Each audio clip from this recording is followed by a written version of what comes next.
제목은 응답이 지연되는 이유입니다. 응답이 지연되는 이유. 우리가 기도 생활을 할 때 우리가 기도하는 것마다 족족 그렇게 응답이 되면 얼마나 좋을까요?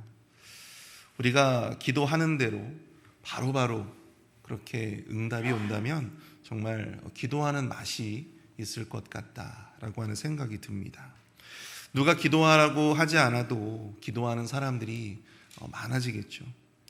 그러나 현실적으로 이 기도의 응답이 지연되는 경우들이 우리의 기도 생활 가운데에는 정말 많이 있습니다. 오늘 본문은 아주 유명한 이야기인데요, 죽은 나사로를 살리신 이야기의 초반부의 내용을 다루고 있습니다.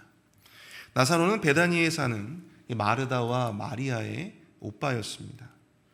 그런데 오늘 본문 3절을 보시면 이 마르다와 마리아가 예수님께 한 사람을 보냅니다. 우리 3절을 보십시오. 이에 그 누이들이 예수께 사람을 보내어 이르되 주여 보시옵소서, 사랑하시는 자가 병들었나이다 하니. 이 나사로가 구체적으로 어떠한 병이 들었는지는 알 수 없습니다. 그런데 오늘 본문 전체적으로 보시면 어떠한 것이 강조되어지고 있느냐면 바로 예수님과 이들의 관계가 강조되고 있음을 보게 됩니다. 나사로의 누이 마리아는요, 향유를 예수님께 붓고 그 머리털로 주의 발을 닦아주었던 그러한 여자였어요. 그리고 예수님도 이 나사로뿐만이 아니고 마르다와 이 마리아, 이들을 사랑하는 매우 각별한 관계 가운데 있었던 그러한 분임을 알 수가 있습니다.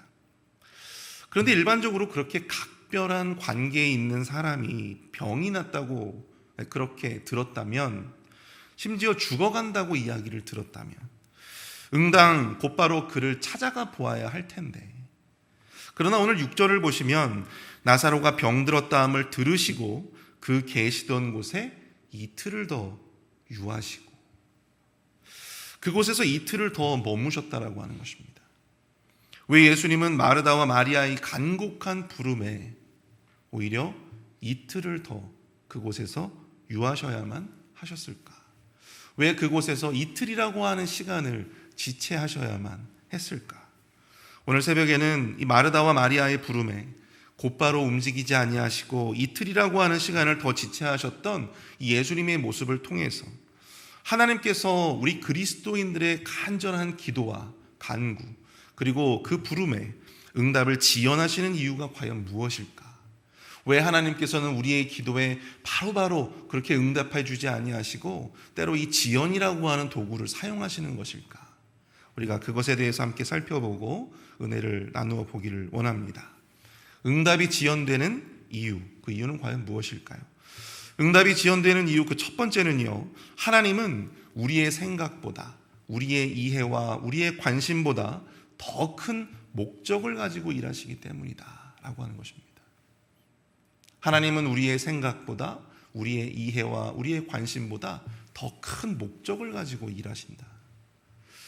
예수님은 이틀을 더 유하시기에 앞서서 제자들에게 매우 의미심장한 말씀을 하시는데요, 오늘 본문 4절을 함께 보시겠습니다. 예수께서 들으시고 이르시되 이 병은 죽을 병이 아니라 하나님의 영광을 위하며 하나님의 아들이 이로 말미암아 영광을 받게 하려 함이라 하시더라. 나사로의 병이 죽을 병이 아니라는 것입니다.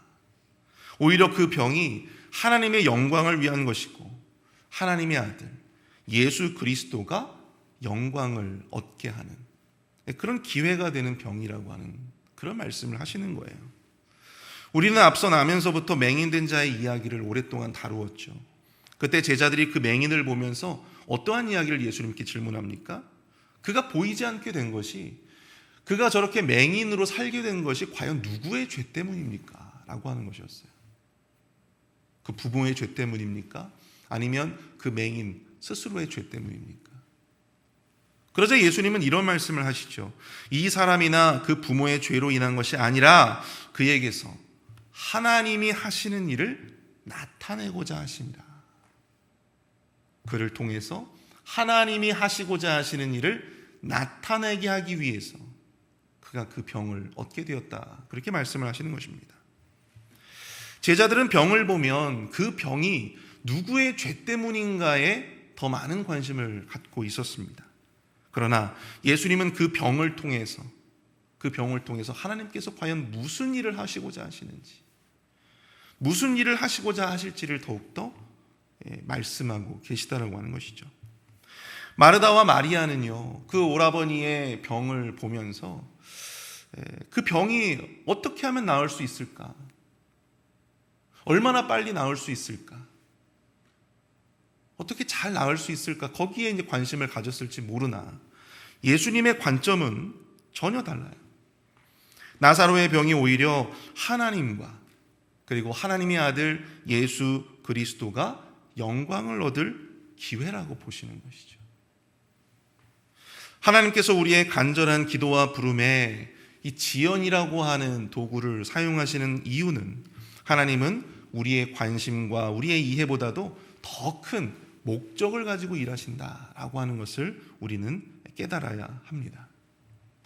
우리는 기도할 때 이 문제가 어떻게 해결될까, 언제 해결될까, 여기에만 관심을 갖죠. 그러나 오늘 본문을 통해서 드러난 예수님의 말씀을 보면 우리의 문제와 우리의 시련이 오히려 하나님의 뜻을 드러내고 또 하나님의 영광을 드러내는, 하나님의 거룩한 목적이 성취되어지는 그러한 도구로 쓰임받을 수 있음을 우리로 하여금 말씀해주고 있다고 하는 사실입니다.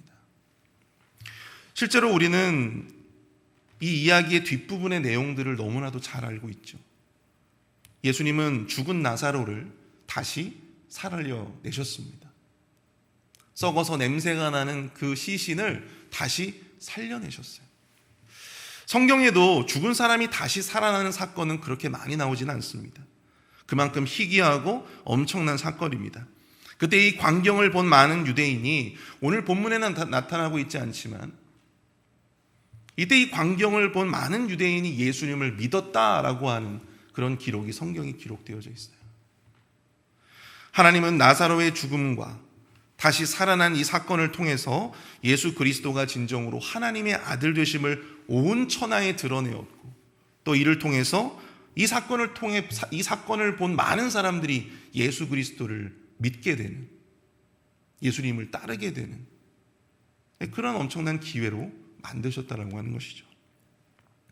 사랑하는 성도 여러분, 우리의 기도와 우리의 그 간절한 부름에 주님의 응답이 지연되어질 때 우리가 깨달아야 할 것은 그 지연이라고 하는 것이 거절이 아니다라고 하는 사실이에요.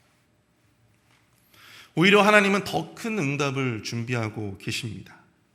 여러분, 우리가 응답이 빠르면 이 빠른 응답은 당장의 우리의 관심과 이해는 만족시켜줄 수 있을지는 모르나 하나님은 우리에게 보다 더 정확한 응답을 해주시기를 원하신다라고 하는 사실입니다. 하나님은 우리의 관심과 이해보다 하나님이 가지고 계시는 거룩한 목적을 성취하고 또한 그것이 우리 모두에게 선이 되게 하시는 그러한 은혜로 우리에게 역사해 주시는 분이심을 여러분들 꼭 기억하실 수 있기를 축복합니다. 여러분들 야곱의 아들 요셉을 한번 보십시오. 요셉이 형들에 의해서 억울하게 애굽의 노예로 팔려가게 되잖아요. 억울한 누명을 쓰고 그 차디찬 감옥에 갇히고 훗날 이 총리 대신의 자리에 오르기까지 그가 얼마나 하나님 앞에 자신의 인생을 한탄하며 자신의 인생을 구원해달라고 하나님 앞에 기도했을까요? 그가 17세에 애굽으로 팔려갔다가 30세에 총리 대신이 되었으니까 적어도 13년의 기간 동안 그는 종살이와 이 노예살이와 감옥살이를 동시에 한 거예요. 그럼 그가 적어도 13년 동안 그 절망적인 상황 가운데서 하나님 앞에 자신의 처지의 구원을 호소하면서 그렇게 기도했을 거예요. 근데 왜 하나님께서는 무려 그 13년이라고 하는 시간 동안을 그의 기도에 지연하셔야만 하셨을까요? 왜 그렇습니까? 우리는 그 이유를요, 훗날 이 형들에게 고백한 이 요셉의 고백을 통해서 우리가 깨달을 수 있습니다. 당신들은 나를 해하려 하였으나 하나님은 그것을 선으로 바꾸사 오늘과 같이 많은 백성의 생명을 구원하게 하시려 하셨나니. 그는 이렇게 고백하고 있어요. 하나님은 자신의 고난과 시련을 선으로 바꾸시고 많은 백성의 생명을 구원하시기 위해 나를 이 땅 가운데 보내셨다라고 하는 것입니다. 사랑하는 성도 여러분, 기도의 응답이 지연된다고 실망하시거나 또 절망하지 마시기를 바랍니다. 하나님은 우리보다 더 멀리 보시고 더 크게 보시고 더 정확하게 우리가 가진 그 문제와 시련들을 바라보고 계심을 여러분들 기억하십시오. 여러분, 우리의 기도가 응답되어지지 않는다고 해서, 그것이 지연된다고 해서 여러분, 그것이 우리의 기도가 거절되는 것이 아니에요. 부인되어진 것이 아닙니다. 하나님은 우리가 가진 이 문제를 통해서 하나님이 가지고 있는 더 큰 뜻을 그 기도를 통해서, 그 문제들을 통해서 이루기를 원하신다라고 하는 사실입니다. 더 선한 방식으로, 하나님께서 가지신 더 거룩한 목적으로 그 일들을 이루어 가시기를 원하신다라고 하는 사실이죠. 그러므로 우리의 조바심을 잠시 내려놓고 오늘 우리의 기도 가운데 하나님의 거룩한 목적이 드러날 수 있도록 인도해달라고. 내가 가지고 있는 이 문제가 지금 당장 해결되는 것보다도 하나님의 거룩한 뜻이 나의 문제를 통해서, 이 시련을 통해서, 이 고난을 통해서 드러낼 수 있도록, 나뿐만이 아니라 하나님께 영광이 되는 그러한 길로 나아갈 수 있도록 기도하시는 저와 여러분들이 되시기를 축복합니다. 응답이 지연되는 이유, 그 두 번째 함께 살펴볼 텐데요. 그 두 번째는요, 하나님은 우리의 믿음이 자라게 하시기 위해 일하신다라고 하는 사실입니다. 하나님은 우리의 믿음이 자라게 하시기 위해서 때로 우리의 기도와 우리의 부름에 응답을 지연하신다. 오늘 본문에서 예수님은 이틀이라고 하는 시간을 지체하시고 본문 11절에서 이 친구 나사로가 잠들었다고 그를 깨우러 가자, 그렇게 말씀하십니다. 병든 나사로가 이제 죽게 되는 것입니다. 분명 앞에서는 예수님이 나사로의 병이 죽을 병이 아니라고 말씀을 하셨어요. 그래서 그런지 몰라도 예수님의 이 말을 듣고 제자들이 처음에는 예수님이 말씀이 무슨 말씀인지 도무지 이해를 할 수가 없었어요. 제자들은 그저 나사로가 잠들어서 쉬고 있다라고 생각을 했습니다. 그러자 예수님은 본문 14절에서 그 의미에 대해서 분명하게 말씀하시죠. 이에 예수께서 밝히 이르시되 나사로가 죽었느니라. 아니, 분명 죽을 병이 아니라고 하셨는데 나사로가 죽었다니, 이 얼마나 황당한 말씀입니까? 예수님의 이 말씀에 제자들도 어안이 벙벙했을 것입니다. 친구 나사로가 죽기까지 이틀이나 지체하신 예수님을 도무지 이해하지 못하는 제자들도 있었을 거예요. 그래서였을까요? 예수님은 나사로의 죽음까지 기다린 이유를 이렇게 말씀해 주고 계십니다. 우리 15절을 보십시오. 내가 거기 있지 아니하는 것을 너희를 위하여 기뻐하노니 이는 너희로 믿게 하려 함이라. 그러나 그에게 가자 하시니. 예수님께서 이 나사로의 죽음을 통해서 이루고자 하셨던 또 다른 목적, 그것은 바로 제자들의 믿음이었습니다. 이는 너희로 믿게 하려 함이라. 예수님은 이 일을 통해서 단지 어떤 병을 낫게 하는 기적을 행하는 것 이상으로 그것을 보고 제자들이 예수님에 대해서, 복음에 대해서 확실한 믿음을 갖기를 원하셨다라고 하는 사실입니다. 예수님과 제자들은 그동안 동고동락하면서 정말 수많은 경험들을 함께 공유했죠. 그 기간 동안 제자들의 믿음도 조금씩 자라갔을 것입니다. 아무리 믿음이 있었던 제자들이 할지라도 이 죽은 지 나흘이나 지나서 시신이 썩어서 냄새나는 그러한 자라도 예수님께서 다시 살려내실 수 있다라고 하는 것을 믿을 수 있었던 자들은 아마 아무도 없었을 거예요. 아무도 예상하지 못했을 것입니다. 예수님은 하나님의 아들로서 이 생명과 죽음까지도 제어하실 수 있는 분이셨지만 이 나사로의 시신을 보면서 그것을 믿을 수 있었던 사람, 예상할 수 있었던 사람은 그 누구도 없었을 거예요. 그 정도까지는 그들의 믿음이 미치지 못했다라고 하는 사실입니다. 진정한 부활 신앙이 아직까지는 제자들에게 확실하게 자리 잡지 못한 그런 상황이었던 것이죠. 그래서 예수님은 나사로의 죽음과 다시 살려내신 사건을 통해서 다름 아닌 자신의 제자들이 이 믿음의 기회로 이 기회를 삼기를 원하셨다라고 하는 것입니다. 사랑하는 성도 여러분, 때로는 우리의 고난과 시련이요, 우리의 믿음을 성장시키는, 성숙하게 하는 기회가 될 수 있습니다. 제가 요즘에 우리 목사님과 더불어 짐을 다니고 있어요. 그래서 운동을 이제 하루에 이제 좀 하고 있습니다. 조만간 좀 날씬한 저의 모습을 좀 보실 수 있을지 않을까 생각이 듭니다. 처음에 운동을 시작할 때는 모든 것이 힘들죠. 그동안 안 하다 보니까, 근육도 쓰지 않다 보니까 처음에는 조금씩 걷는 것도 너무나도 힘들어요. 적은 무게의 덤벨을 드는 것도 너무나도 힘들죠. 그리고 한번 운동을 하고 나면 온몸이 누가 때린 것처럼 아픈 그것을 이제 경험하게 됩니다. 그런데 계속하다 보면 어떤 일이 벌어질까요? 근육이 단련이 되는 거예요. 근육이 더 커지는 거예요. 근육이 더 강해지는 것입니다. 그래서 더 무거운 무게의 덤벨도 들 수가 있고 더 오랫동안 또 달릴 수도 있는 것이죠. 계속되는 자극을 통해서 근육이 성장하고 자라는 것입니다. 이게 바로 운동의 원리예요. 사랑하는 성도 여러분, 때로 하나님은 우리의 믿음의 근육을 더욱더 크게, 더 강하게 하시기 위해서 우리의 문제를요, 우리가 가진 이 시련의 문제들을 더 키우실 때도 있고요, 또 이 고난과 시련의 그 시간을 더욱더 연장하시기도 하십니다. 우리의 기도의 응답을 지연하실 때도 있습니다. 그러나 우리 중에 만약 그러한 시간을 경험하시는 성도님들이 계시다면 우리의 생각을 바꾸어 보시기를 바랍니다. 이 시간이 우리가 보다 더 주님을 더욱더 깊게 만날 수 있는 시간이 될 수 있지 않을까. 이 고난의 시간이 우리의 신앙이 더욱더 단단해질 수 있는, 하나님을 향한 우리의 그 신뢰가, 그 믿음이 더욱더 단단해질 수 있는, 강해질 수 있는, 단련되어질 수 있는 그러한 시간이 될 수 있지는 않을까. 아버지와 형을 속이고 하란으로 도망쳤던 야곱, 그때 야곱은 인생 최대의 위기를 맞고 있었습니다.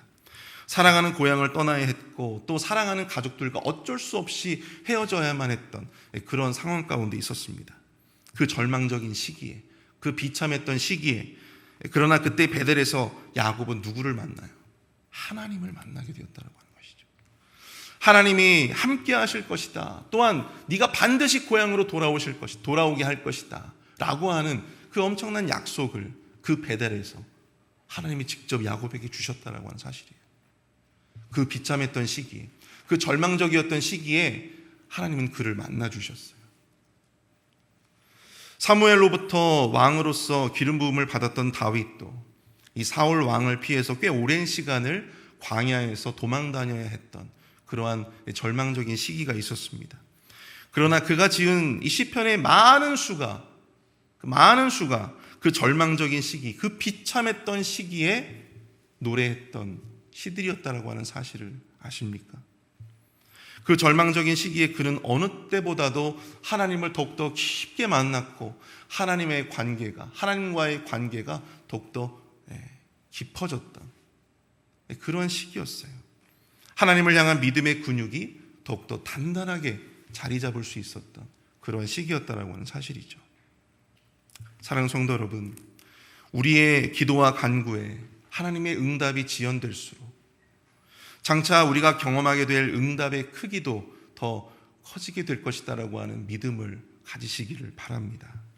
이럴 때일수록 우리를 위해 준비하시고 일하시는 주님을 더욱더 의지하면서 우리의 믿음을 더욱더 굳건하게 하시는 그런 저와 여러분들이 되시기를 축복합니다. 지연에는요, 반드시 끝이 있기 마련이에요. 하나님께서 언제까지 그렇게 계속해서 지연만 하시겠습니까?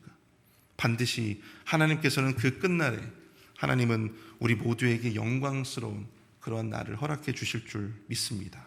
이 믿음을 가지고 오늘도 변함없이 우리의 그 시련과 문제를 가지고 주님 앞에 기도하는 가운데 온전히 주님 앞에 그 모든 것들을 전적으로 의탁하시는, 믿음으로 의탁하시는 저와 여러분들이 되시기를 축복합니다.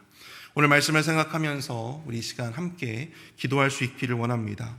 우리의 기도와 간구가 곧바로 응답되지 아니하고 지연될 때 우리의 이해보다 더 큰 목적을 가지고 일하시는 주님을 바라보게 하여 주시고 이 모든 것이 우리의 믿음을 위한 것임을 깨닫고 더욱더 굳건한 믿음으로 주님의 응답을 기다리게 하여 주옵소서. 인내로서 기다릴 수 있도록 인도하여 달라고 우리 말씀을 생각하며 함께 기도하며 나가도록 하겠습니다.